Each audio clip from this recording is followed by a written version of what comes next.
blogs regularly, lectures for community groups worldwide, and teaches courses online. He's the author of many books, some of which will be on sale today after the platform, including Sense and Goodness Without God, on the historicity of Jesus, and Proving History, as well as chapters in several anthologies and articles in the academic journals.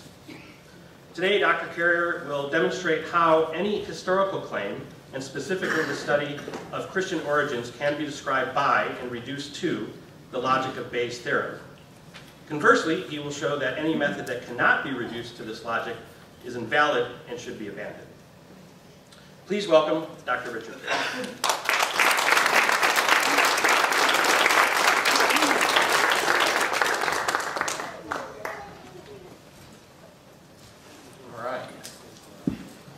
I should start by telling you the backstory to how all of this happened. The two books that you see displayed on the screen right now are the result of a research project that's been consuming me for the last 6 years. In 2008, I got my PhD, and of course the economy collapsed just then, and then humanities departments started not hiring. So the job prospects were poor. And I had some student debt, so I went to my fans, my readers, and said, you know, if I can raise enough money to cancel my student debt, I'll do any research project you want, and I'll apply my PhD to anything that it would be applicable to.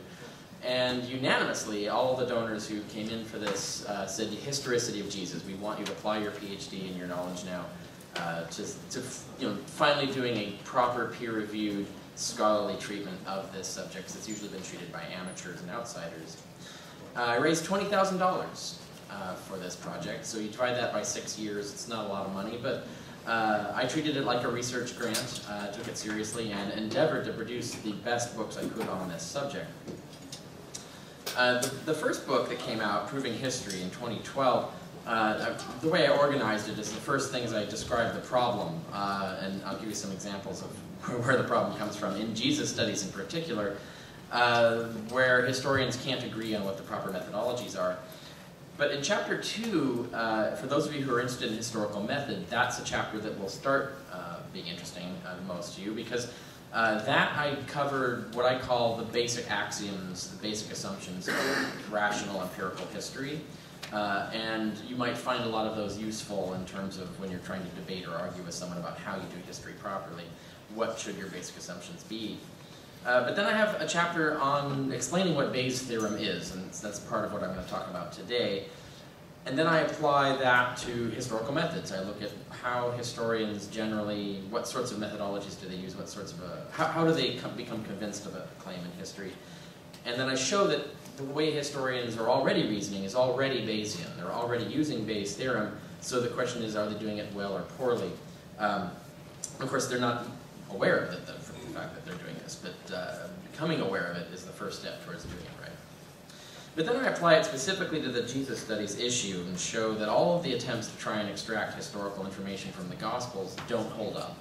And actually, I do this using Bayesian reasoning, but in fact, I found that all of the scholars in the field of Jesus studies who did any kind of study on the methods being used in Jesus studies, they've all agreed that they don't work. And so what I do in this chapter is I cite and quote them all throughout, but at the same time show that what they're saying makes sense from a Bayesian perspective. So those who are interested in the Jesus historicity question will find chapter 5 of that book a lot interesting. And then I stuck all the hard stuff in chapter 6, so the really heavy meta-mathematical stuff that you probably find incredibly boring if you're not interested in these deeper questions about math. All of the harder mathematical concepts I stuck in the last chapter because I figured people who want that stuff can keep reading, people who don't want it can stop there and just skip to the conclusion. So that's the organization of Proving History. That came out in 2012. And thinking of it was, when I first took on this project, your first task you do whenever you're doing a historical research project like this is you resolve issues of method. How are you going to answer this question? How are you going to approach the problem? And I realized that when I did looking at what methods Jesus historians were using, they were terrible, and everybody agreed they were terrible. And so I realized I had to start from scratch. And at this point, I started to understand Bayesian reasoning better, and I started to realize that that was the way forward. And I'll show you some examples of how that came about. So the first book I had to produce had to be on method, and then the next book would be on application. So what I did do, I took Bayesian reasoning and applied it to the facts of the history of Jesus. And in the next book on the historicity of Jesus, which just came out this year, I once again start by describing the problem. Why is there an issue between two sides on the question of whether Jesus existed or not? I devoted a whole chapter on how do we define historicity? What does it mean for Jesus to have existed? And what is the minimal amount of facts that would have to be true for that to be the case? And then I have another chapter on the alternative hypothesis. How do we explain the origins of Christianity if there wasn't a historical Jesus? And what I do is I carefully define both hypotheses so that they can be compared in the rest of the book. And then I devote 2 whole chapters, 4 and 5, to background knowledge, because one of the biggest barriers I ran into in studying this, and spoke to many scholars all over the place, every expert in the field I spoke to didn't know some key fact that was relevant to understanding the historicity of Jesus, or thought something was true that was false. I was on London radio debating this with Mark Goodacre, a professor of New Testament studies, a superb professor, a superb expert in the field, and one of my favorite scholars in the field. And in this debate, he was insisting that there was a verse in the epistles of Paul that's not there. And I told him that verse isn't there, and he said, no, it really is. And so during commercial break, we looked, and it's not. And he was surprised. And he's a secular historian. He's not a fundamentalist. He's not promoting Christianity in that sense. And that was just one example of many. And I find that, like, the gaps in knowledge that I encounter are different for every scholar. So in order to educate everybody, I'd have 2 whole chapters just on, okay, there's 48 basic facts you need to get serious. And then I establish them with the scholarship and evidence and stuff so that we can agree that they're true and move on. So if you're looking at why the book is so thick, a lot of it has to do with that, is that there was a lot of real groundwork that had to be done that was kind of being skipped in the field. And a lot of even secular scholars in Jesus studies are operating from a base of assumptions that was actually inherited from Christian faith assumptions, and they never questioned them. So oftentimes when they cite the consensus, that's a consensus that was actually inherited from a Christian background, even though they themselves might not be Christian, even though they have no idea that that's where it came from. And they just haven't fact-checked every single element of the consensus like this. But then, of course, if you're doing Bayesian reasoning, as I'll explain shortly, the first thing you have to figure out is what is the prior probability. So I have a whole chapter on how do you determine that for a historical person, whether they existed or not. And then I have a chapter explaining the evidence. What is the evidence we have? What do we know about it? And that kind of stuff. And then what I do is I go through the book. I start with the non-biblical evidence. Then I do the book of Acts in the New Testament, canonical Acts. And I do the canonical Gospels. And then the epistles. And each one of them, I analyze what's in them and then ask how likely would that content be there if Jesus existed versus not. And then, of course, I wrap it up in a conclusion in which I show how I come up. In each chapter, I talk about what my estimates of probability are. I have 2 estimates. The one that is most against my view as possible, the one that is most in favor of the historicity of Jesus, I can think is reasonably possible, and then the probability estimate that I personally, as a historian, think is correct. And then I do the math for both to show the upper and lower bounds of the error margin for this thing. And then in the conclusion, I have it all tabled out for you, so if you want to insert your own estimates, you can do that and see what the conclusion follows from your own assumptions. So that's the thing. But I mentioned before the idea that scholars have realized that there's no methodologies that work in the field even though they keep using them. Gerd Theissen is basically describing this view in the field as there are no reliable criteria for separating authentic from inauthentic Jesus tradition. And he doesn't really have a good response to that. Dale Allison points out, and this is another major biblical scholar, our criteria have not led to any uniformity of result or any more uniformity than would have been the case had we never heard of them, for example. Helmut Koester, the vast variety of interpretations of the historical Jesus that the current quest has proposed is bewildering. In other words, the methods are producing wildly divergent conclusions. James Charlesworth says, what had been perceived to be a developing consensus in the 1980s has collapsed into a chaos of opinions. So the methods aren't working, right? My favorite quote, though, is by Hector Avalos. You gotta love Hector Avalos. Scholars on both sides, liberal and conservative, usually construct portraits of Jesus that mirror themselves in terms of theology, politics, and ethical values. The fact that neither side has produced any verifiable knowledge about Jesus forms yet another argument to end biblical studies as we know it. So that's the specific problem I'm looking at. But let's to resolve that, we have to resolve the general problem of historical methodologies. The first thing is that historians do need to take logic seriously. Strangely, logic is not a subject that is mandatorily taught in history departments. There really are rarely even courses on historical methodology.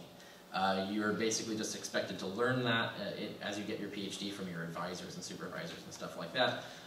Some colleges do have historical method courses, and there are some textbooks on it, but the whole idea of the logic of it and studying logic and understanding fallacies and things like that is not a major issue in history departments, even though it ought to be. It should be fundamental to it. One of my favorite books on this is David Hackett Fisher's book, Historians' Fallacies.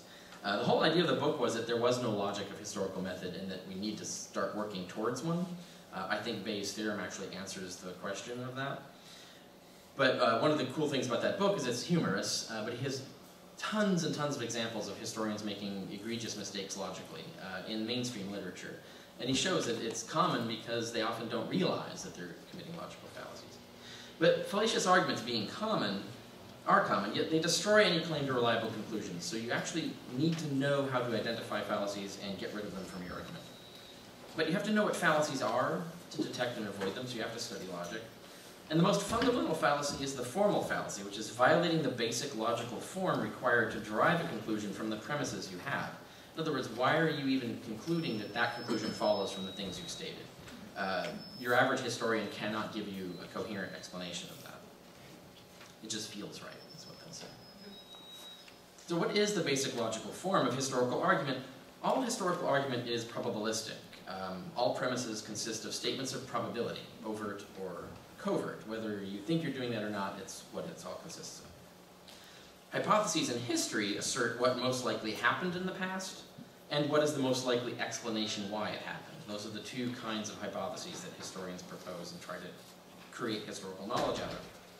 All historical argument pertains to how probable a hypothesis is relative to all other competing hypotheses, given all we know in general about the nature of the world and history and so on, and given the evidence we have for the particular issue under study.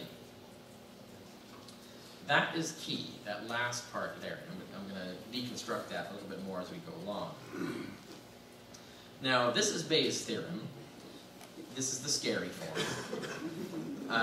It looks frightening. It looks like something in a computer program or something like that. But actually, this is a mathematical model for all correct empirical reasoning. So if you understand this mathematical model, you can figure out when someone is making a sound or an unsound argument about facts of the world. And consequently, you can also, if you understand it, you can use it to try and figure out what is true and false and make better methodologies in your field. The basic principle is, as I just said that, it's the correct mathematical model of all sound historical reasoning is the argument of proving history, whether you are aware of it or not. I find that you can pick any historian who's made a good argument and you can actually model it using Bayes' theorem. You can actually show that what he's doing is Bayesian even though he doesn't realize that. And whether you use it or not, you can look at a particular historian and when they make mistakes, when their conclusions don't follow from the premises, you can show that what she said, for example, does not conform to Bayesian reasoning, and then if you model it in a Bayesian way, you would get a different result. So you can use it in both respects. However, the more aware of it you are and the more you use it correctly, the more reliable your historical reasoning will be. And that's the basic thrust of this book. If you want more on that, of course the book goes into it in detail. It's written for humanities majors, so it has nothing more advanced than 6th grade math in it. And it's intended to try and be understandable to people who might be afraid of math and aren't big fans of math or science even. But I also have a video called Bayes' Theorem, Lust for Glory. You can Google that and watch that video, which is the most basic version of my explanation of Bayesian reasoning that I've ever presented. So this is the equation, but it sort of translates roughly into this, right? This is a very colloquial, non-formal way of saying it. The probability of your theory, let's call it H, equals how typically is H true? How typically is your theory true in past cases of similar nature? Times how likely is the evidence that you have if your hypothesis is true? Then you take that and you add it to the multiplication of how typically is it false, times how likely is the evidence otherwise. In other words, how likely would that evidence be if your hypothesis is not true. Something else caused that evidence. And this really reduces to 3 numbers, in fact, because that fourth number is just the converse of the first number. So if you have a 20% there, 80% goes in the other one, right? So it adds up to 100%. Now the significance of this is that every argument, and this is every argument about a matter of fact, not just in history, I think, but in anything, but certainly history, every argument you've ever had with anyone boils down to just 3 numbers. In really what you are doing is you're arguing over 3 numbers, whether you're aware of that's what you're doing or not. And often, in fact, you will agree with 2 of them, or won't need to disagree. Like you can even though if you disagree, you can concede a number, and you end up with just 1 number, right? That would boil any argument down to a dispute over just 1 number. And then you're just saying, we're just arguing over the probability of that. And then once you see that, once you can diagnose that and identify that, then you can really get to the heart of the argument and see, like, why are you saying it's low probability, why am I saying it's high probability, or vice versa. And then you can analyze the soundness of the case being made for that number and expose what's wrong with it or accept the conclusion, right? That's one of the utility factors of Bayesian reasoning. Now, I mentioned before, this is the basic form of all historical argument, this thing in the box here, which is a plain statement of English, doesn't look mathematical at all, right? In actual fact, though, this is the same thing. The first thing there is probability of H given E and B, right? That's the mathematical notation. Now, what does all that mean? In point of fact, H is the hypothesis, E is the evidence we have, and B is our background knowledge. So in fact, what that is an actual mathematical restatement, just a translation into mathematics of this plain English statement that we saw at the top here. And the way you make that all work is the way you see there in the equation. Once you realize that's what you're talking about, everything else follows. So those 3 numbers. Now I'm going to get a little technical on you. That first, in the other side of the equation, the first one is what's called the prior probability. It's the probability of your hypothesis given your background knowledge, given all your previous knowledge. So how likely is your hypothesis before we even consider the evidence for that specific hypothesis? In other words, based only on past experience, based on science, based on general knowledge, and all of that. The other factor in there, the other number, is the probability of the evidence given your hypothesis and that same background knowledge. In other words, how likely is the evidence, E, if H, your hypothesis, is actually true? In other words, let's just assume it's true. What would we expect to see, and is that what we actually see? So how well does the evidence we have fit what we would expect to have? You would measure that in the how well part, you would measure that in terms of probability. How likely is that what we would see? The third number is the opposite of that in a sense. It's the probability of the evidence if your hypothesis is false and given the same background knowledge. So how likely is the evidence E if H is actually false? In other words, how well does the evidence we have fit what we would expect to have on any other hypothesis? And in fact, you can build out the equation to cover numerous hypotheses simultaneously. It doesn't have to be binary, true or false. One way to think of it is these probabilities are like weights on a scale, right? So you put a weight representing how typical is it, and that represents how likely is it.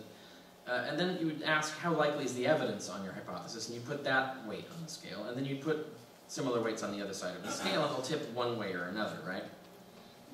And the most colloquial way to put it is how the probability our explanation is true equals how typical our explanation is times how expected the evidence is if our explanation is true, over a little other equation that says how atypical our explanation is times how expected the evidence is if our explanation isn't true. And you can do that using the little weight scales if you want to see it visually. And I'll show us some examples of that in a moment, but one example, a working example that I go through in detail in chapter 3 of Proving History is the passage in Mark and the later Gospels which says that the sun went dark for 3 hours, right?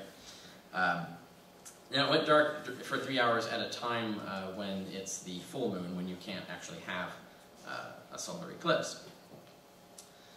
So when you reject that, you say that's absurd, and I show that the reasons historians reject that, that's clearly a made-up story. It didn't really happen.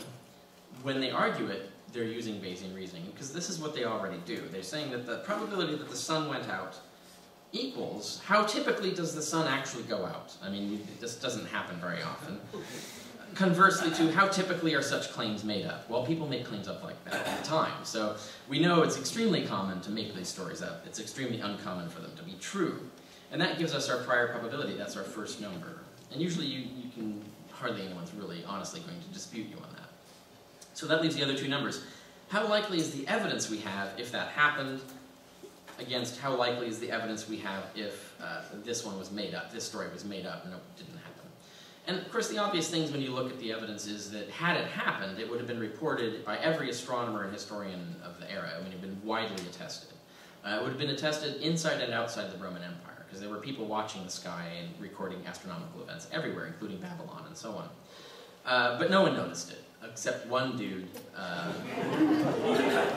the author of Mark, who's not even an eyewitness, you can't even establish that he was there, or even that he's reporting anything that anybody told him.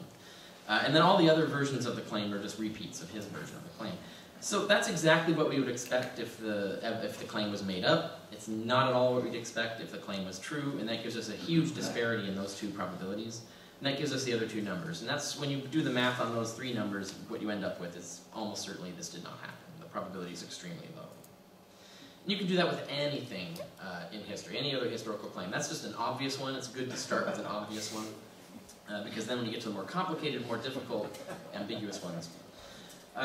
So that's the case, the basic case. Now the typical objections I hear, and I address them in Proving History, is that historical reasoning isn't mathematical. Historical reasoning isn't that precise. They're always talking about, well, it can't be 87.896% because history is not that precise. Or math is too hard, and we don't want to do it. Now, there's obvious responses to this. I mean, all historical reasoning is probabilistic. Let's just accept that. You can't get away from that fact. And all probabilistic reasoning is mathematical by definition. So you're already doing math. If you're not thinking about it seriously, you're just doing it badly. So you have to accept that it's mathematical. The precision. Well, in fact, imprecision and uncertainty can be modeled mathematically. The fact that we're using exact numbers doesn't mean that we're committed to those numbers. Those numbers might just be the ends of very wide margins of error. In fact, I explain in the book how you can draw extremely wide margins of error and still get usable results. So in a sense, you're using mathematics to actually measure how uncertain you are in the results that you're getting. So the precision argument doesn't hold up either. We can actually model imprecision, so we're not talking about being absolutely precise here. And then the last one, math is too hard. I sometimes tell this story. I was giving a tutorial on Bayesian reasoning to a room full of biblical scholars, including some Ivy League, like these are major professors. And I was doing like a dog ate my homework in a toy example, right? And I was doing some math on there, and I had 80% times 100%. And one of the Ivy League professors said, well, hold on, that's 80% times 100%, that's 800%, what kind of result is that? I didn't say anything, overtly at the time, but in my head I was like, oh my god, what do I do? Like, how far back do I have to go? This is 6th grade. The funny thing is, of course, is that he's wrong twice, right? So even if we were to do the math the way that he thought we should do the math, it should be 8,000%. But in point of fact, it's 0.8 times 1. And so that's what I did, is I just explained, oh no, this is how you do the math on percentages. But if you think math is so hard that you don't even know how to multiply percentages, as evidently even Ivy League professors sometimes don't, there's a solution for that. This is a really good book that I recommend, Math Doesn't Suck, by Danica McKellar. She's a published mathematician and well-known actress. And she wrote this book to try and get girls interested in math, although I recommend it for boys and girls. It's for 6th grade, so that's the age group it's targeted at, although I find adults will find it interesting as well, and I loved it. It reminded me of everything in 6th grade math, which is the grade that has all the math in it that you actually use in life. So it's actually the most important of the books to have, I'd say. But I say, even give it to boys, because boys who read it will also not only learn math, but they'll learn about girls. So I thought that was... So the upshot of all of this is that we get a Bayesian logic of evidence. When you talk about when is something evidence for something else, or how strong is that evidence? Well, Bayes' theorem actually helps you answer that question. It gives you a mathematical model of what you're actually talking about. And so here I'm saying E, which is evidence. E is not evidence for H, your hypothesis, if E is equally likely if your hypothesis is false. In other words, if it's exactly what you would expect whether your hypothesis was true or false, then E is not evidence for your hypothesis. That's one thing Bayes' theorem teaches you. Another is that E is weak evidence for your hypothesis if E is only slightly less likely on not H. In other words, if it's, you kind of almost expect the same thing if your hypothesis was false, and it's only slightly more likely if your hypothesis is true, then E is weak evidence. That's what it means to say that E is weak evidence. And then you get, of course, strong evidence. If my slideshow will obey my commands. There we go. E is strong evidence for H if E is much less likely on the alternative hypothesis, which in fact gives you the counterintuitive result that the thing you most want to find is something that's extremely improbable on any other explanation than yours. That's the best evidence to have. So you're actually looking for, you're looking for improbable evidence, except on your theory. The evidence is probable on your theory, hopefully, or more probable now. And then finally, the last thing it teaches you, I don't know why I have to stroke twice to get that, but I put here, E is strong evidence for H if E is much less likely on not H, unless E is only more likely on H if H has been gerrymandered by an argumentum ad hoc. And this is something I'm sure many of you have encountered with believers of various stripes, arguing the moment you say, well, the predictions don't bear out. Like, if the existence of God is a classic example. It's like, if God existed, we should see all kinds of stuff that we're not seeing. And so they'll invent a ton of excuses that conveniently explain exactly why God makes the universe look exactly like a universe without a God in it. Now, that is a trick that you can actually show mathematically that what they're doing is that they're increasing the probability of the evidence on their hypothesis by vastly reducing the probability of their hypothesis at the level of prior probability. In other words, they're making their hypothesis incredibly complicated, and that just decreases their prior probability. So it actually makes the probability of their conclusion less, not more. Because that prior probability always has to be accounted for. Other things that Bayes' theorem vindicates, the claim that extraordinary claims require extraordinary evidence. Bayes' theorem proves that that is actually correct, and explains what that means in terms of people like try to dicker about what these terms mean. Well, Bayes' theorem will help you understand what do you mean by an extraordinary claim. Well, we mean a claim that has a very, very low prior probability. And what do we mean by extraordinary evidence? That's what I was just talking about before. The idea of absence of evidence is not evidence of absence. Well, Bayes' theorem refutes that. Bayes' theorem actually gives you the model to understand when is absence of evidence evidence of absence. Because sometimes it is and sometimes it's not. So Bayesian reasoning can help you sort that out. And then Occam's razor does cut, as I say. Bayes' theorem actually explains that in terms of the effect of complicating your hypothesis on reducing the prior probability of your hypothesis. So that extraordinary claims require extraordinary evidence. We have that weight scale again. We have very low prior, it's very light, it doesn't weigh very much. Very high prior weighs a lot, so it's tipping the scales very much against the hypothesis. That's an extraordinary claim, modeled with blocks on a scale. So if you want to get the scale to tip the other way, in other words, in favor of the hypothesis, you need a really big block. You need to add a really big block to that side. And that means that the probability of evidence must be very much larger than the probability of the evidence on the alternative. And once you understand that mathematically, it opens doors in your mind, and you start to realize you can do a lot with this. Same thing with absence of evidence is sometimes evidence of absence. And I don't have time to go into this one, but you can do the same thing there, modeling what we mean by that. And Occam's razor, adding assumptions lowers the prior probability. That's because any assumption you add to a theory, you start with a basic theory, you add an assumption, that assumption itself has a probability of being false, right? It's not a 100% guarantee that that excuse is going to be true. When you actually calculate how likely is that excuse, oftentimes if you're just making it up, you're just pulling it out of your ass, as oftentimes believers will do, it will have at best a 50-50 chance of being true, but that means that 50% now multiplies by the prior probability. So you've just cut the prior probability of your hypothesis in half the moment you added that excuse. It gets worse when you add a really improbable excuse, where you can say that, it's very unlikely that that excuse is true. Let's say it's a 1% chance that that excuse is true. Well, now you've just divided your prior probability by 100. You've just cut it down eventually. And you can show how this works mathematically, and I go into this in Proving History about how adding assumptions actually reduces the prior and thus reduces the probability of your conclusion. Now, when we historians talk about evidence, especially historians, as most historians, don't know anything about Bayesian reasoning, they'll say things like this. What is good evidence versus bad evidence? They'll say good evidence for the historical existence of something would be, for example, physical historical necessity. In other words, history had to have that event had to have occurred for history to have proceeded as it did. How strong is that? You can actually talk about those kinds of things. In the case of the historicity of Jesus, you didn't actually need a historical Jesus. You just needed people to believe that there was some sort of Jesus entity communicating with them, in the same way that Mormons believe that the angel Moroni communicated with Joseph Smith, for instance. All you need is the belief. The belief is all that's required to start the religion. So physical historical necessity is low when you look at everything in the final analysis. There's a lot more that can be said about that. I don't have time, unfortunately, today.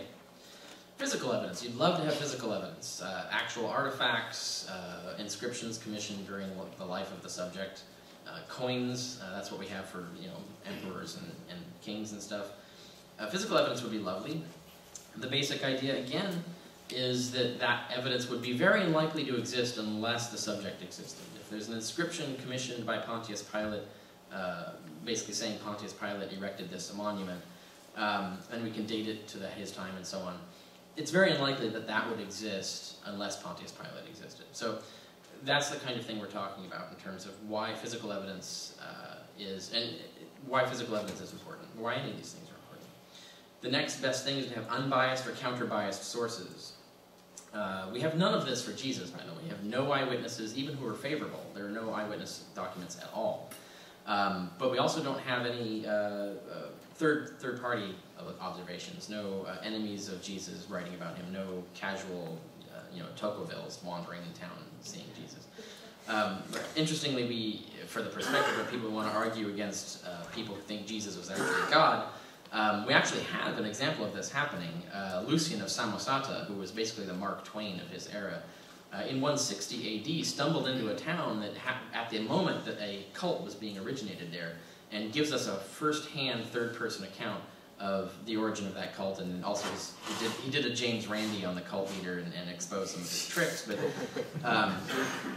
the interesting thing is this is an eyewitness, third-party account of the origin of a religion.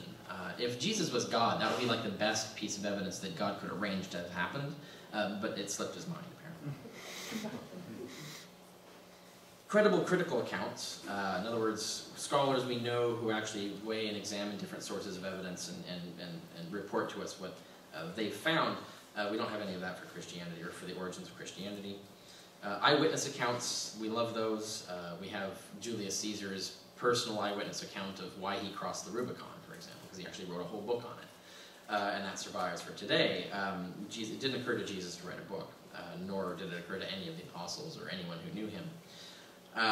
So we don't have anything like that for Jesus as well. But all of those things you can show in Bayesian reasoning. The reason they're good evidence is that it's very unlikely that they would exist unless the thing involved was true. And that's not always the case, but even when it's not the case, you can show it mathematically. Another way of arguing that historians often use is inference to the best explanation or argument to the best explanation, where you look for 5 criteria of an explanation of something, and the best one on all these criteria is the most likely to be true. Explanatory fitness, plausibility, explanatory scope, ad hocness, how ad hoc do you have to make the theory, explanatory power, all of these things. Now, the interesting thing is that this is just a colloquialization of Bayesian reasoning. And you can show that when you look at plausibility, for example. Best explanation will fit our background knowledge better than any other. That's a covert way of referring to prior probability. In other words, background evidence. How likely is the hypothesis just on our background evidence? That's what plausibility means. Plausibility is just a colloquial way of saying prior probability. Ad hocness. I remember I was talking about when you complicate the theory, you reduce the prior probability. It's the same thing. Best explanation will rely on fewer undemonstrated assumptions than any others. Well, that's because, mathematically, adding undemonstrated assumptions reduces the prior probability. So these are just 2 different ways of talking about prior probability. When we get to explanatory power, best explanation will usually render the facts more probable than any other. That is a straightforward statement of the likelihood factor in Bayesian reasoning.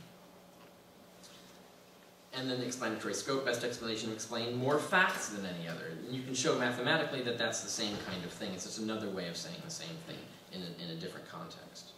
Explanatory fitness. Best explanation will usually not contradict well-known or well-confirmed facts. That's because contradicting makes the evidence unlikely, and that, again, is that third number in Bayesian reasoning. So those three other numbers up here, or three other criteria up here, are just different ways of talking about those two other numbers, the likelihood of the evidence if the hypothesis is true, or the likelihood of the evidence if the hypothesis is false. So even the argument to the best explanation is just Bayes' theorem, written out by someone who didn't quite realize what they were doing in terms of why this made sense logically.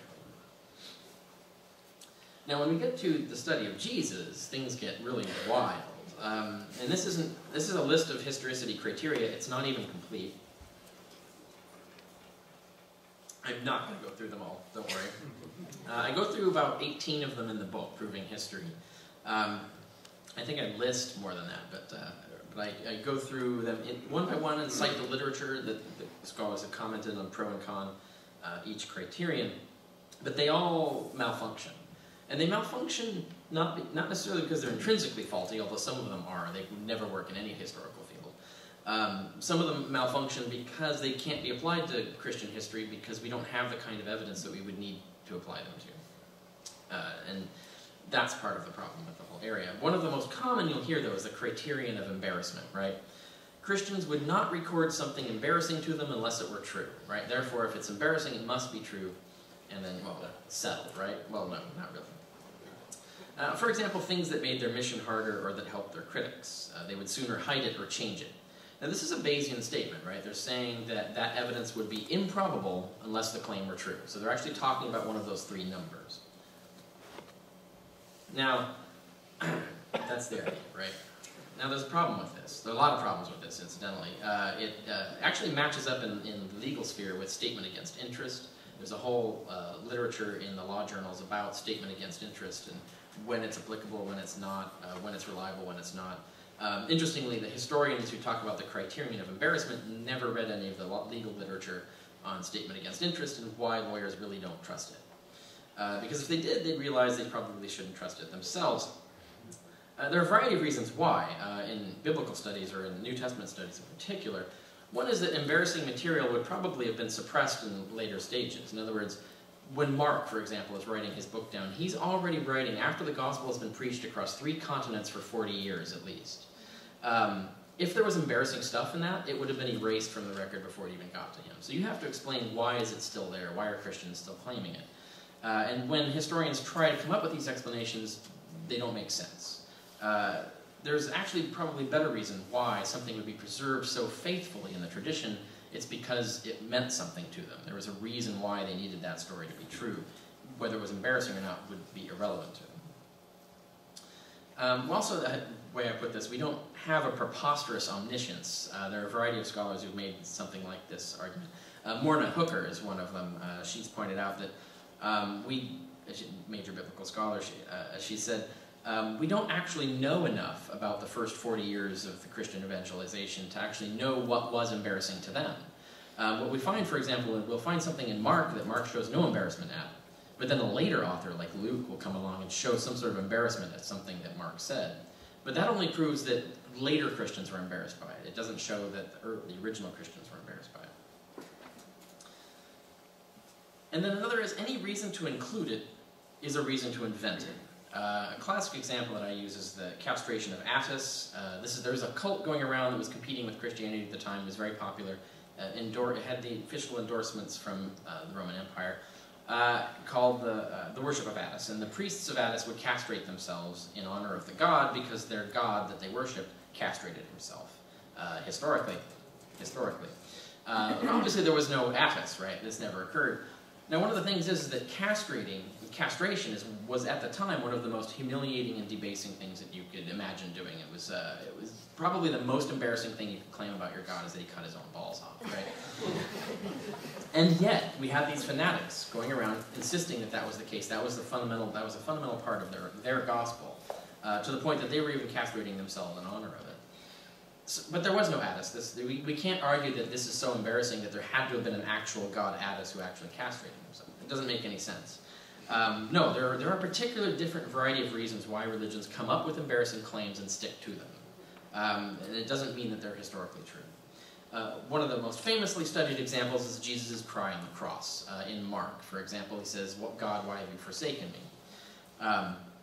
Some, usually Christian apologists, will say, well, there's no way Jesus would really, or there's no way that Christians would preserve that saying, because they thought Jesus was God and he was awesome. Why would he feel that dejection and say such a thing? So it must be true. It must have been something that he actually said. Many experts have come along, like Meyer, who's one of the major leading experts on Jesus studies, actually points out that in fact, and many other scholars know this, it's not like he was the first to notice it, is that in fact that's just a quotation of the Psalms, right?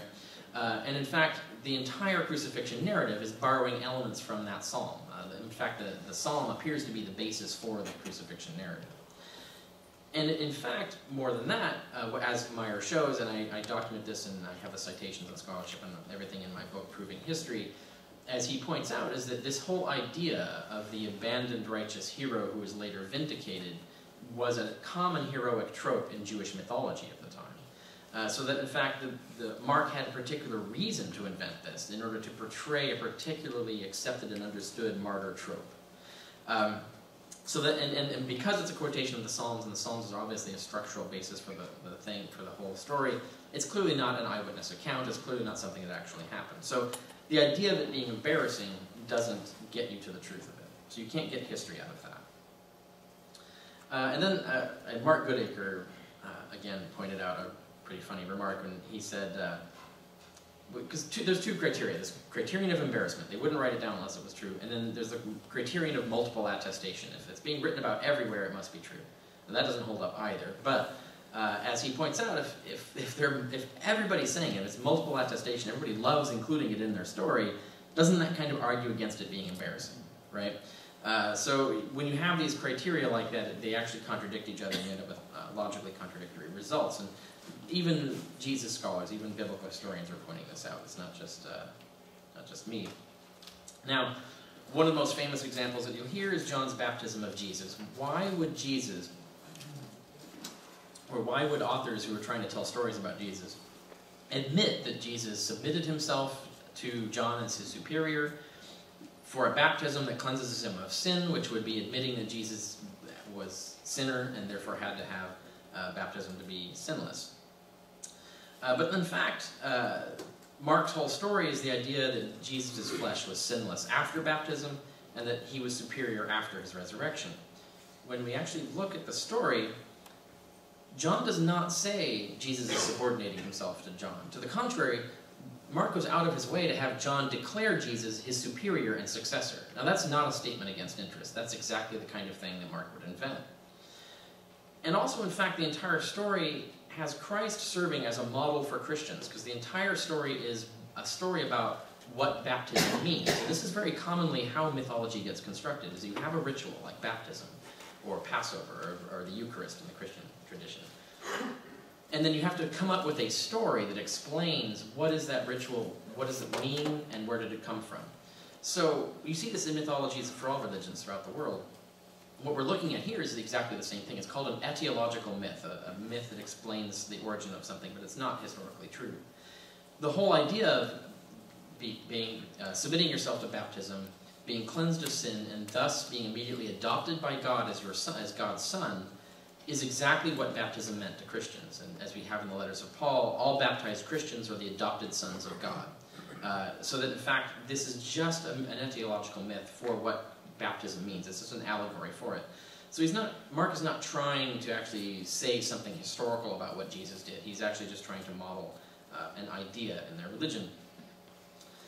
So all of that, and you can go through the items like that, there are actual obvious reasons why Mark would invent this story. Now, it was only later authors who started taking these stories literally, started to get embarrassed by it, and thus started editing it out, which is exactly what you would expect if they were embarrassed by it, right? But Mark didn't edit it out, nor did anyone in the 40 years before him in transmitting this story, if it was transmitted at all. I mean, Mark might have made it up wholesome. But the point being is that embarrassment only arose later as Christian beliefs evolved in a different direction. So we can do math on this. The probability that Jesus was really baptized by John. Now I'm just going to throw some arbitrary numbers in here, but you can put any numbers you want in. When you start thinking about how high or how low can you go on those numbers, you can see what your margins of error are on your own thinking. So the probability that Jesus was really baptized by John, we have the first number. Mark typically doesn't include things he doesn't want to. In fact, everything in there serves a purpose, and that's pretty typical for authors. And we could say, let's just throw in, make that a 1 in 3 chance that Mark would put that in there if it was historically true. Because if it wasn't historically true and it was embarrassing, he'd probably just leave it out altogether like John did. Now the true event, if this was a true event, it would be unlikely to produce such a convenient story. When you look at Mark's version of the story, it's very convenient. In fact, it's too convenient. That looks unlikely as a matter of history. It looks exactly like what we would expect if Mark is inventing the story. So I'm just throwing in 1 in 3, 1 in 3. 1 in 3 chance that that's what really happened and would produce that version of the story. So then we add that, again, we get, then Mark typically makes stuff up. Remember that number is just the converse of the other, so 1 and 3 on top, 2 and 3 on the bottom. So that gets us the third number. False story will always have every convenient feature desired. In fact, it's exactly what we would expect. The story looks exactly like you would expect for an etiological myth, so this probability we can say is 100%. When you plug all those in, you get numbers, you get 1 in 7 chance that Jesus was really baptized by John, which is basically 14%. So probably not. And again, that's just a toy example. You can go in and plug the numbers in, dig deeper and seriously analyze the evidence. However you look at it, you end up with basically some low probability that it's historical, which is the exact opposite of the argument from embarrassment, right? So that's how Bayesian reasoning can help you really look at, does this make sense logically? And you can actually plug in different values to see what would you have to commit to get the conclusion you want. And so there's lots of different ways you can play around with these numbers to see what happens. But this applies across the board. You often see the crucifixion was too embarrassing to invent. I'm going to show you an example of how that's not true. The Nazareth, it was too embarrassing to invent. In fact, we know from Matthew that Nazareth was predicted in Scripture, and they had 2 conflicting predictions as to the nature of the Christ, whether he would be from Bethlehem or he would be a Nazarene. And so when we see the invention of the double tradition for births, they're trying to reconcile 2 different scriptures. The scripture that made the Christ figure a Nazarene may be lost to us now, but it was clearly being read by the Christians of the time. So there isn't anything embarrassing about that. What was embarrassing is that they had 2 different scriptures that contradicted each other, and so they tried to solve that problem. In much the same way that Matthew, the same author who first does this, tries to reinterpret scripture when there's a passage when Jesus is going the triumphal entry, when Jesus walks or marches into Jerusalem on a donkey. Matthew misread the Hebrew poetic style, which was a duplicative style, so they would actually repeat themselves rather than meaning multiple things. But Matthew mistook it as not just a donkey, the foal of a donkey. He mistook it as being 2 things, a donkey and a baby donkey. And so he changes Mark's story, where in Mark, Jesus just rides in on a donkey. He has Jesus ride in simultaneously straddling an adult donkey and a baby donkey. Because he thought it was embarrassing to leave out the second donkey, because it's in the scriptures, right? So we got to have the second donkey. Matthew just didn't understand ancient Hebrew style of writing, but the funny thing is this is what he's trying to do. He's trying to eliminate embarrassment by trying to reconcile different aspects of Scripture. He did the same thing with Nazareth and Bethlehem. That doesn't get us to Nazareth as a historical part of Jesus. Jesus' betrayal by Judas, I cover this in the book. Many scholars have pointed out that there are actual legitimate reasons to invent this, and we have in the epistles of Paul no knowledge of there being this Judas betrayal. In fact, Paul says Jesus appeared to the 12 immediately after his resurrection, conveniently forgetting that one of them was dead by then, or not one of the 12. Things like that. Jesus' ignorance of the future, there are a variety of different ones. I talk about them all, or talk about many of the important ones in the book, and what other scholars have said about that. But when we talk about that first one, the crucifixion issue, and this gets to the material that I have in On the Historicity of Jesus, we have many examples of dying and rising gods, gods that often are killed in horrible ways, or embarrassing ways sometimes. Osiris, Adonis, Romulus, Zalmoxis, and Inanna are the ones that we can establish are pre-Christian, that these were dying and rising gods definitely worshipped before Christianity. Inanna is the first one, and I find it annoying that this crucified God idea originated with a woman, then got immediately replaced with men. But hers is the only one that actually has a crucifixion in it, and that's interesting. But it goes, we have this on clay tablets, goes back to 1700 BC. where she basically descends into a supernatural realm below. She's stripped naked, she's tried in a kangaroo court, she's stricken dead by a death spell, and then nailed up. Her naked corpse is nailed up, crucified, essentially. And then her minions come down and give her the food of life and the water of life 3 days later, and she rises from the dead, ascends to her future glory. So we already have this model of this story, long predating Christianity. Are we going to argue that therefore there must have been a historical Inanna who actually went to hell and was killed by a death spell because it's too embarrassing to imagine a goddess, one of the most revered goddesses of the era, being stripped naked and nailed up dead? No, there are particular reasons why religions make these stories up. Personal savior deities were all the rage. There are many other examples of this. They're all savior gods. They're all the son of God. Some were the daughters of God, like Inanna. They all undergo a passion, by the way, the same Greek word, patheon.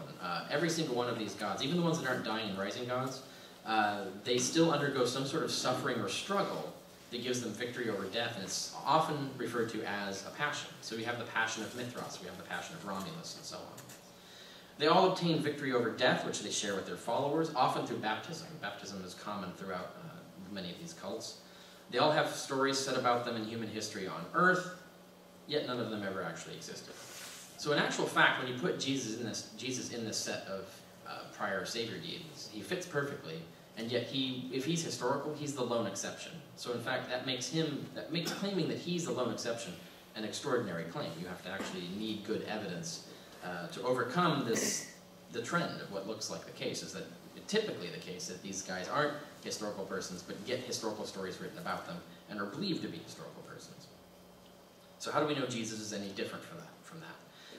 Well, I have on the historicity of Jesus, some of the papers, well, all the papers that I got published in peer-reviewed academic journals, also in support of this. I have reproduced in my book Hitler, Homer, Bible, Christ, because one thing academic journals will let you do is, for free, reproduce the articles you get published in them, as long as it's an anthology of your own works. So I just published an anthology of my own works, and there you go. So many other aspects not related to this issue are in there, like my study on Hitler's table talk and things like that.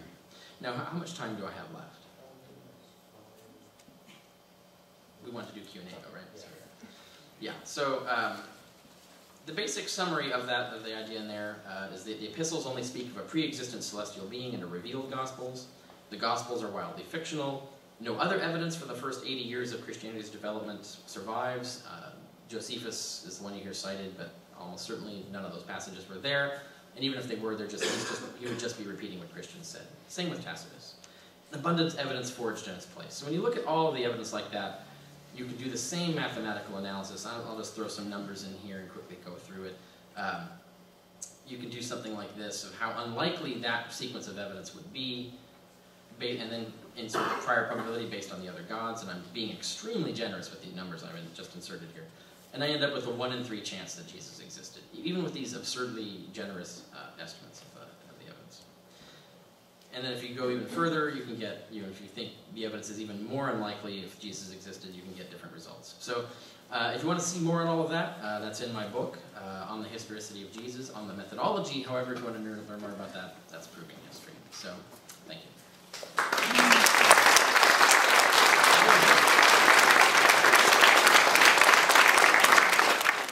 All right. To make things even more interesting, is there anybody here who doesn't agree with Dr. Carrier that would like to ask a question? No takers there. Oh, yeah, okay, good. We got one. Oh, yeah. Hi, Dr. Carrier. Hey, thanks for coming. Sure. Can you speak to anything that might have been going on politically or culturally that would make like a real basis for changes or redactions from the text? You need to be more specific. Like, taking things out. The portions, like I've heard the Sermon on the Mount was all invented. Mm-hmm. What's going on politically that you would see an important redaction in the gospel, or an Yeah. important add or switch? Yeah, I didn't have time to include a discussion of that in this talk, but I mean, first of all, there are tons of different things, but internally within the church and externally within the environment.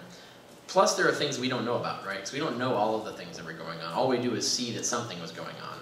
Things were changing. There were different sects competing with each other. A lot of people don't realize that, for example, Mark and Matthew are arguing against each other. In fact, Matthew did not like Mark, and that's why he rewrote him. Mark is advocating a Gentile version of Christianity, Torah-free. He's saying you don't have to follow the Torah, you don't have to circumcise yourself, you can be a Christian without being a Jew. Matthew said, no, you can only be a Christian if you become a Jew. And to understand that, you have to understand in the context that Jewish evangelization was a thing at the time. There was actually, you could convert to Judaism, and there were a lot of pagans and Gentiles who were converting to Judaism at the time. But that meant you had to cut off a piece of your penis, and you had to follow all of these extreme strictures, which were unpopular. So Matthew was actually defending the Torah-observant sect of Christianity. And now one of the key things with that, of course, is that they have to explain, when Matthew's writing this text, he has to explain, well, how can you be a Torah-observant sect when the Jewish temple cult has been destroyed? And this happened in 70 AD. So this is an external event that changed things. The Romans, the Jews rebelled against the Romans. The Romans came in and razed Jerusalem and destroyed the temple and outlawed the temple cult. And this is important to understand at the time, this was the most catastrophic thing that could have ever happened to Judaism, because the entire Jewish salvation system was based on the idea of performing these sacrifices in the temple, which would cleanse all of Israel of their sins, right? So the Yom Kippur originally was an actual magical ceremony to give you a 1-year pass that would erase all the sins that accumulated over the last year. So that cult is gone, and all the other different ways that you could use that cult to get your sins atoned for was gone. So how could you be a Torah-observant Christian when that is the case? That's what the Sermon on the Mount does. Now, one of the things that the Jewish rabbis of the era, developed both before and after the temple cult was the idea of what are the pillars of Judaism. The temple cult was one of those pillars. Now, after the temple cult was destroyed, we see in the Talmud and stuff that rabbinical Jews came up with a 3-pillar system that lacked the temple cult and had something that was doing good works was one of the things that they replaced. They did different things. It was a way to replace the temple cult, and you could still achieve atonement in other ways. When we look at the Sermon on the Mount, it's aping this model. And in fact, what's peculiarly missing from the Sermon on the Mount is Jesus explaining what to do about the temple cult. If he existed, if he was alive at the time, he would have to have explained, well, do we still do sacrifices at the temple? But the fact is, whoever wrote that was writing from a time when the temple cult no longer existed, so they no longer had to explain what you do about the temple cult. And what they did is they built a model that was exactly what the rabbis were doing to try and replace the temple cult. So we know it was written after the year 70. So that's an example, and then there's many different threads that one can go into like that. Also, for the people upstairs in the balcony, if you have a question, you can come downstairs. I was wondering, as far as the criterion of embarrassment, you said, I've heard said that in the Old Testament that the Egyptians would not have admitted that the Israelites escaped from them because that's a loss. I don't see how that's a war anyway, but is that an example of that? Well, no, because that wouldn't be a statement against interest, right? Because the Egyptians aren't the ones writing that book. Exactly. Yeah. So that doesn't work. Yeah, but yeah, if we had an Egyptian text that actually said that, then you would at least have the premise, but then does the conclusion follow? But I think by that point, if you actually had an Egyptian text written of the time talking about these Jews who got away, that would be attestation in and of itself. We wouldn't need the argument from embarrassment. But we don't have that. I was just recently at a debate with a couple of creationists, young earth creationists, let me be even more specific, on the historicity of Jesus, and they went up there defending the historicity of Moses with all this crazy stuff about how there's all this new evidence now that the Egyptians admitted to all of the Exodus materials. And when I asked the guy afterwards, where did you get all of that stuff? I've never heard it. He says, well, it hasn't been published yet.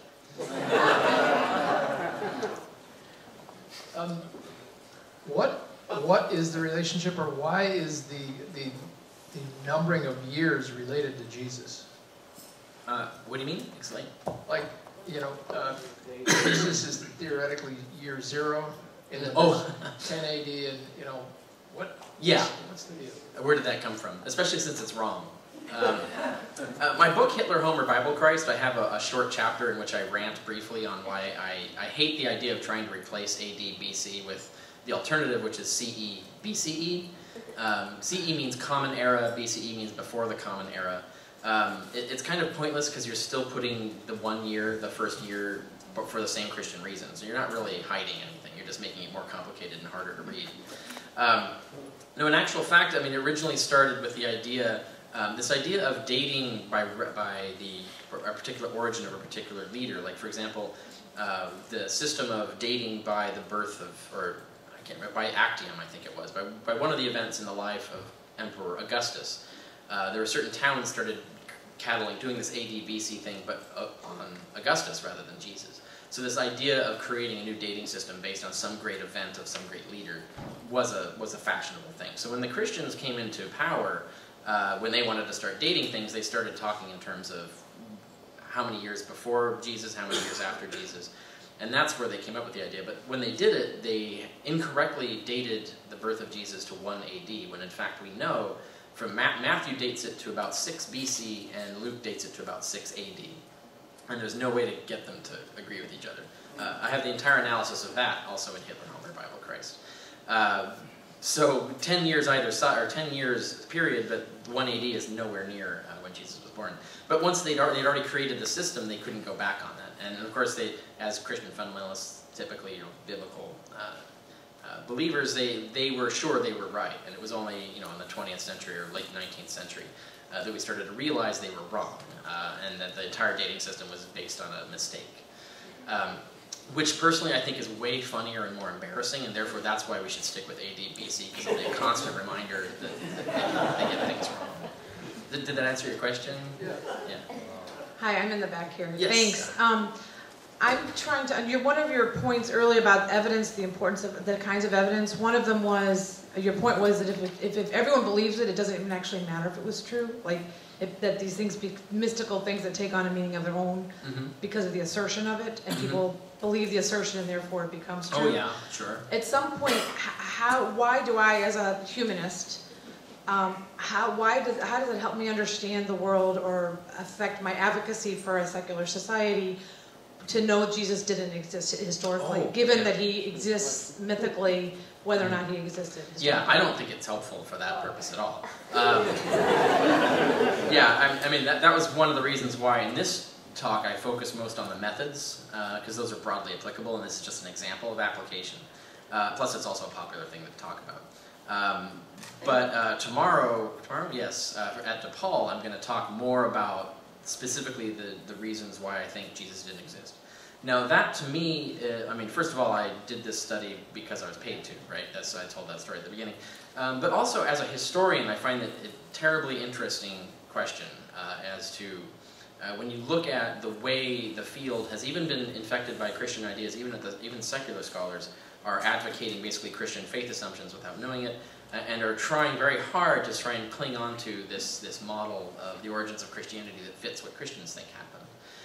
Even if they have to chuck stuff over the side, get rid of the supernatural Jesus and things like that. But when I was looking at the evidence finally through this research project, I realized that there is a much better explanation for the origins of Christianity, and that it's not getting discussed enough, and that there's the pushback against it doesn't belong in the field. So for this, to me, it's an interesting question within the field, and something that I want to actually get this. And this is what, On the Historicity of Jesus, is the first peer-reviewed academic press book defending this idea. It was published by the University of Sheffield. So it's the first time it's going to get serious academic attention and maybe start getting discussed more widely within the field. For advocacy purposes, I don't recommend starting with the premise that Jesus didn't exist. I would use the same conceding arguments that you do all the time, like say, well, I'll concede A, B, and C, and D, but it's still your religion doesn't follow. And so you can say, yeah, even if Jesus existed, this supernatural Jesus didn't, right? So that's much easier to argue, and there's far fewer hurdles you have to jump and so on. So for advocacy purposes, I would just stick with, you can say, well, Jesus might not even have existed, but let's just concede for the sake of argument that he did, and then argue, right?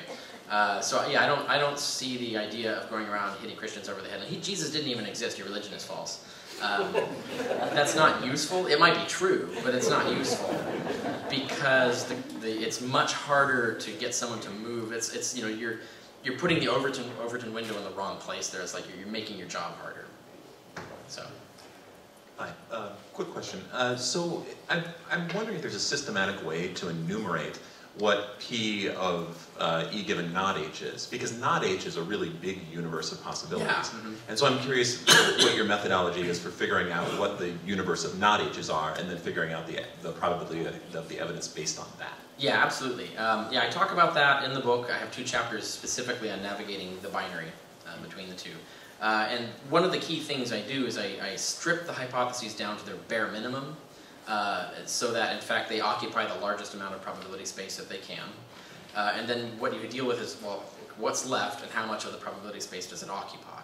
And then what I do for that is I analyze all of the alternative explanations that are left over, other than the 2 that I examine in the book, and show that their prior probabilities are vanishingly small, so that even if you added them all up, it's less than 1%, so we can just pretend that they don't exist, because mathematically they wash out, when you have margins of error large enough that they just consume them. And how that works out mathematically, I explain in the book, but that's basically what I do. Now, if we were in a situation where we had 3 hypotheses, each one had some amount of plausibility, in other words, like at least a 10% prior probability, like something we had to pay attention to, then you would have to do the book, or I would have had to do the book, on a 3 hypothesis model. And there is an equation for that. And you can do an equation for 4, 5, 6, 7 hypotheses. So if you have a bunch of hypotheses and you can't rule out a bunch of them, like a lot of them are not vanishingly small priors, then you can actually design the model to actually incorporate them all without doing it in a binary fashion. So it doesn't have to be H and not H. It can be H1, H2, H3, H4. And there is an equation for that. I give that equation in Proving History. Again, Dr. Carey, thank you for being here. Being an expert on a niche, in many cases, takes a lifetime. So I don't expect you to have a wide range of knowledge in everything religiously based, even with the Abrahamic religions, but I will still ask the following question. Seeing that there's so many commonalities between the Abrahamic religions, you know, Angel Gabriel, Moses, have you ever considered, again, seeing that there's evidence indicating that Islam may have been a Gnostic sect of early Christianity, and you see things with the Dome on the Rock. We used to be a Byzantine church, and now it's, you know, a Muslim temple. Have you ever considered using Baye's theorem to disprove Muhammad's historicity? I think it could be done. I'm not the guy to do it. I would need to get a whole other PhD. Because I don't have the languages. I don't know Syriac and Arabic, which are the 2 most important ones for that. That's the Spencer thesis you're talking about. This is a particular scholar who wrote a book, Did Muhammad Exist, I think is the name of it. And he analyzed, and he tries to argue that the Quran is actually just an Arabic corruption of a Syriac version of Christianity, and that Islam is just sort of a natural evolution of Christianity at the time. Torah-observant Christianity, because it absorbs some of the Torah law is actually incorporated into it. That's why halal is very similar to kosher.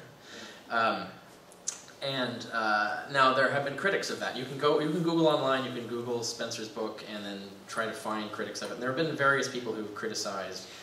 They think his argument is weak. These are experts in Syriac and things like that. Now, I'm not qualified to evaluate that, but I think if someone were to do it, and it would have to be someone who is an expert in Arabic studies, they should do what I did.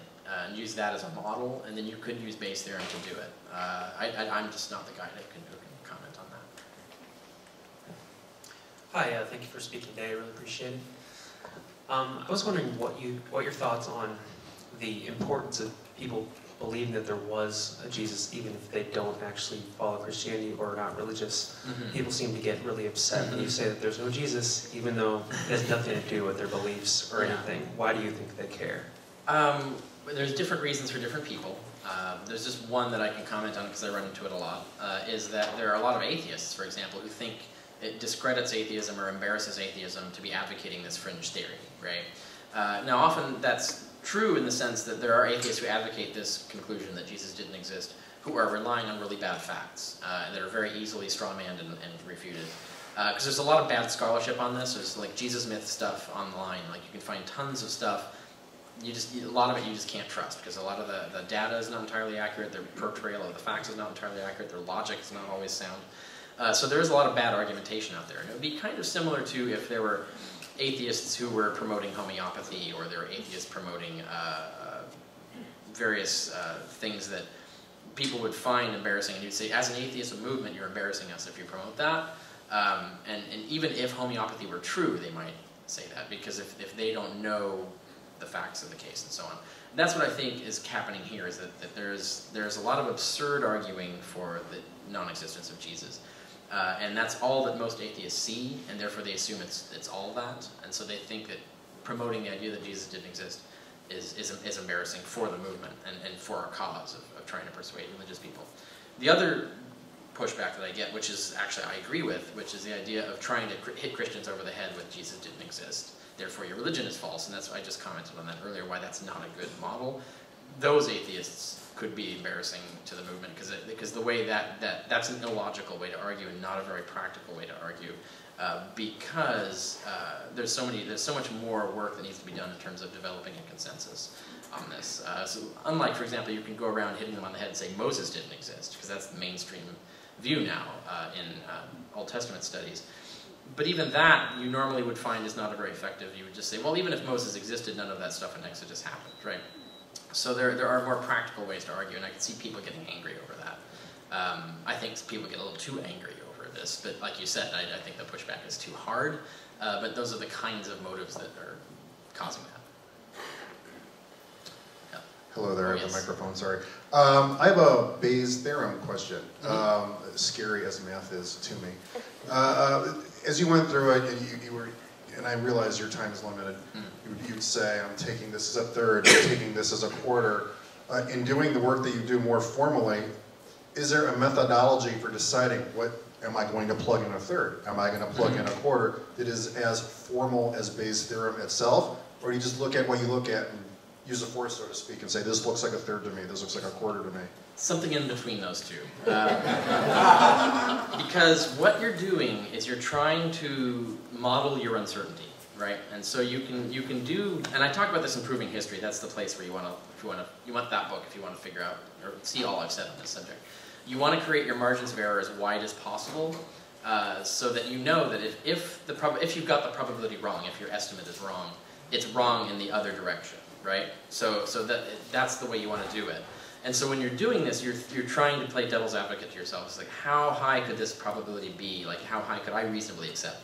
Now, in terms of formal logic, if each premise in there, for example, is as high, like each probability is as high as you can reasonably possibly accept to be the case, then the concluding probability is as high as you can reasonably possibly accept to be the case.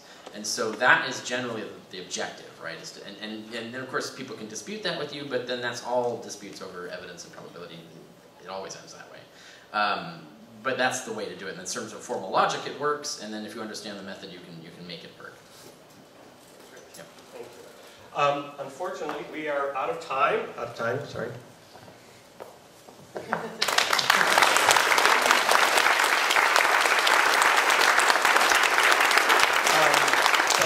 Dr. Carrier will be in the community hall signing books.